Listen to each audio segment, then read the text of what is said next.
Los primeros ejercicios que vamos a revisar para poner en práctica los conceptos estudiados a lo largo de este módulo van a estar primero enfocados en los dados. ¿Por qué?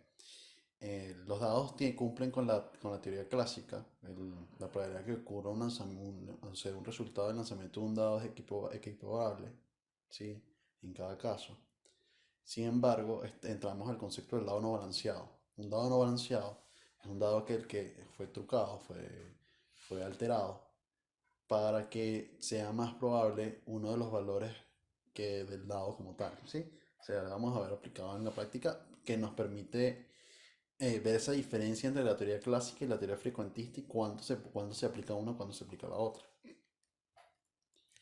En el primer caso, el primer ejercicio, tenemos un dado balanceado, es decir, este dado no está alterado, este dado las probabilidades van a ser, las probabilidades de cada individuo va a ser la de cada individuo, de cada resultado del dado va a ser la misma, es decir, es equiprobable, se puede aplicar un espacio probabilizado finito equiprobable, como por teoría clásica. Si el experimento consiste en el lanzamiento de un dado equilibrado, define el espacio muestral y obtenga la probabilidad de obtener un número par y la de obtener un número impar. Todos los ejercicios ustedes deberían definir omega para probabilidad, para medir probabilidad. ¿Sí? Definen un omega. En este caso, x tal que x puede ser 1, 2, 3, 4, 5, 6, porque estamos hablando del lanzamiento de un dado. La probabilidad, ¿cómo estamos definiendo? Esto no tienen que escribirlos, no lo tienen que escribir ustedes, pero por lo menos para que vean el concepto de sigma de álgebra, cómo está aplicado acá. Sigma de álgebra entonces va a contener, como vamos a medir par e impar, va a contener vacío, va a contener que x sea par.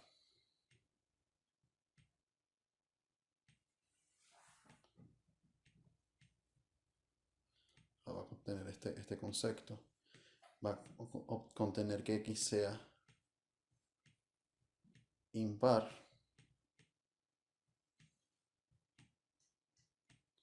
y el espacio muestral completo, ¿no? Cumple con las características de sigma de álgebra, pues perfectamente lo hace porque en el primer caso tiene el espacio muestral incluido, tiene este suceso de que sea par, su complemento es que el número sea impar. Tenemos el suceso que sea impar, su complemento va a ser que sea par el número. Y la unión de ellos es el universo, por ende se cumple también la segunda y la tercera de una vez. Entonces la probabilidad de que x sea par es la probabilidad de que x sea igual a 2, 4 o 6. Son sucesos mutuamente excluyentes porque un dado en un lanzamiento no puede ser 2 y 4 o 2 y 6 al mismo tiempo.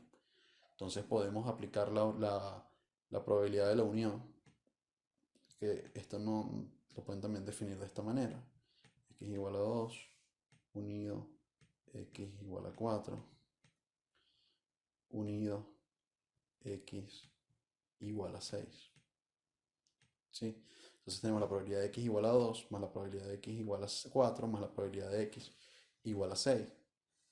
Como estamos hablando de un dado, este es un espacio probabilizado finito equiprobable que tiene 6 elementos. Entonces la probabilidad de un elemento cualquiera de este espacio, la probabilidad de la sub i va a ser 1/6. Entonces la probabilidad de que x sea par es la probabilidad de x igual a 2, un sexto, x igual a 4, un sexto también, y x igual a 6, un sexto también. Sumando las tres fracciones nos da 3 sextos. Que bueno, lo pueden simplificar a un medio.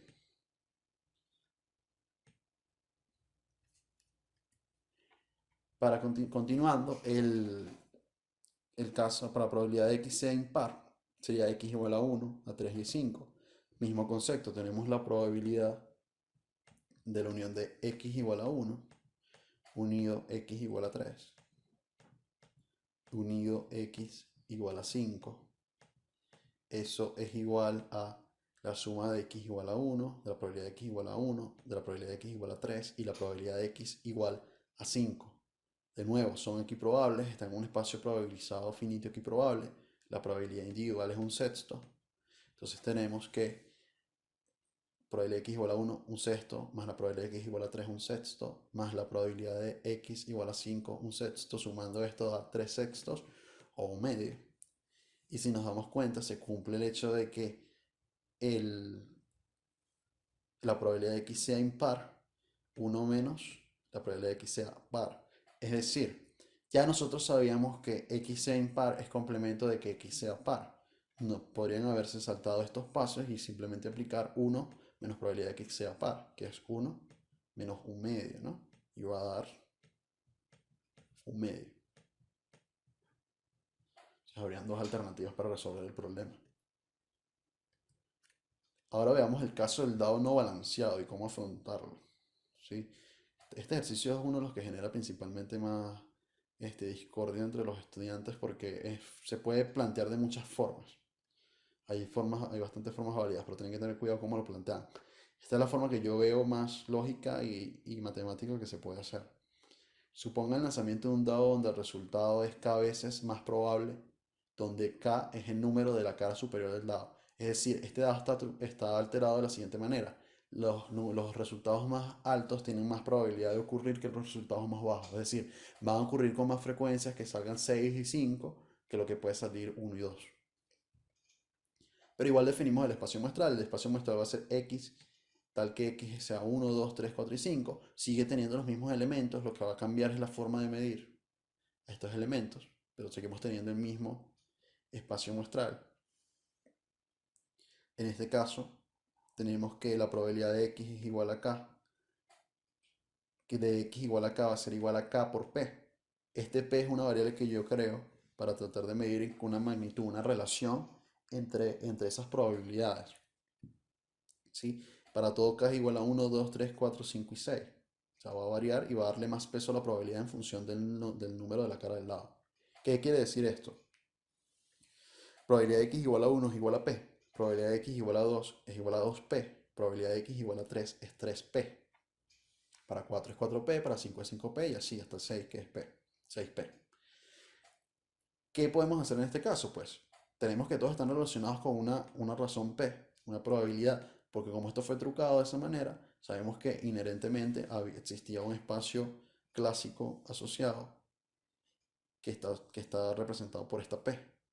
¿Sí? Entonces, aplicando el axioma de Kolmogorov número 2, tenemos que el omega, la probabilidad de omega va a ser igual a la suma de sus elementos mutuamente excluyentes, que son los lanzamientos, son los diferentes resultados del lanzamiento del dado, y eso es igual a 1. Entonces tendríamos que la probabilidad de x igual a 1 más la probabilidad de x igual a 2, y así hasta 6, es igual a 1. Ya nosotros definimos un concepto para cada probabilidad. Tendríamos todas estas, la suma de todas ellas, de p, 2p más 3p, 4p, 5p más 6p, sería 21p igual a 1. Que esto pasamos dividiendo el 21 y nos queda que p es igual a 1 sobre 21, que es 0,048. ¿Sí? Efectivamente, pues cumple el hecho de que la probabilidad es positiva, es menor a 1 y se va a cumplir para todos los casos. Fíjense acá. Lo que hacemos es resolver esto. Ya tenemos P, resolvemos todas las incógnitas que teníamos, que serían todas las probabilidades. Y en este caso, pues hemos definido todos los posibles resultados, la probabilidad de cada uno de los resultados. Esa sería la idea de esta aproximación. Claro, aquí se podría plantear otro problema, si la probabilidad de que la suma de los dos valores sea 1 y 2, que sea 2, la probabilidad de que sea impar, la probabilidad de que el número sea divisible entre 2, por ejemplo. O sea, hay derivaciones de este ejercicio. Este es el paso de formar las probabilidades que tenemos alteradas por el hecho de que el dado no es balanceado. Ahora, si lanzamos múltiples dados, en este caso dos dados, para simplificar, tenemos lo siguiente. Se realiza el lanzamiento de dos dados balanceados, calcule la probabilidad de A, obtener dos números pares, B, obtener dos números impares, C, obtener un número par y un número impar y un número par. Pues definimos el espacio muestral, como ya lo hemos visto, lo vimos en los primeros contenidos, el arreglo x1, x2, porque son dos lanzamientos, son dos resultados, que con el x sub i igual a 1, 2, 3, 4, 5 y 6 para los i, 1 y 2, para los dos lanzamientos. Para hacer esto necesitamos contar cuántos elementos va a tener el espacio muestral. En este caso, para aquí es donde entran las reglas de conteo, el conteo de puntos muestrales. ¿Sí? Como vamos a seleccionar dos valores, Fíjense, en cada caso seleccionamos dos valores. Seleccionamos tenemos 6 valores posibles y 6 valores posibles acá y se pueden repetir.